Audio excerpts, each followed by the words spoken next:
Bonjour à tous, correction des exercices sur les échelles, et on commence par le numéro 42 par champ 40, où on a une carte de France qui a à l'échelle 1 5 millionième, 1 sur 5 millions. Première question, quelle longueur en kilomètres représente 1 cm sur cette carte? Donc 1 sur 5 millions, ça veut dire que 1 cm sur la carte est représenté par 5 millions, ou représente 5 millions de centimètres dans la réalité. Comme c'est un petit peu compliqué de noter à chaque fois et de manipuler des grands nombres, on change les unités. Donc, un tableau de conversion avec les unités de longueur, millimètres, centimètres, décimètres, mètres, décamètres, hectomètres, kilomètres. Un seul chiffre à chaque fois par colonne. Et si vous notez 5 millions donc, de centimètres, ça va vous donner 50 kilomètres. Donc, 1 centimètre sur la carte représente 50 kilomètres en réalité.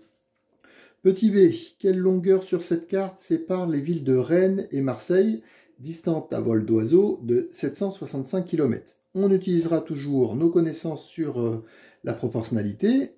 Donc les deux grandeurs qu'on va utiliser, distance sur la carte, vous me précisez l'unité en centimètres.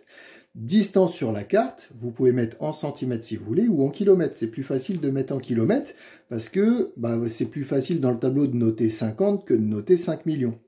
Donc, d'après la question précédente, on a 1 cm sur la carte, ça représente 50 km dans la réalité. On veut savoir sur la carte X combien ça va faire pour représenter 765 km, la distance entre Rennes et Marseille. Donc, calcul d'une quatrième proportionnelle, on fait 1 fois 765 divisé par 50, on retrouve 15,3.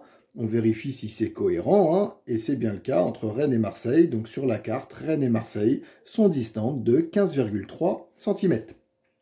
Petit c, sur cette carte, 6,4 cm séparent les villes de Reims et de Tours.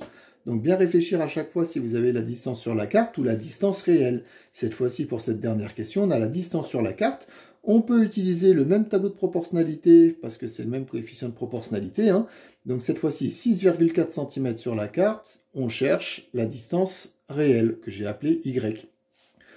Vous vous souvenez qu'on refait un tableau rapidement ici pour expliquer quelles données vous utilisez, si vous utilisez les données de la première colonne, mais on aurait pu également utiliser le 15,3 et le 765, comme vous voulez. J'ai choisi d'utiliser la première colonne et la troisième, donc on a 1 et 50, 6,4, et j'ai appelé Y la quatrième proportionnelle. Le calcul à effectuer, 50 fois 6,4 sur 1, on retrouve 320.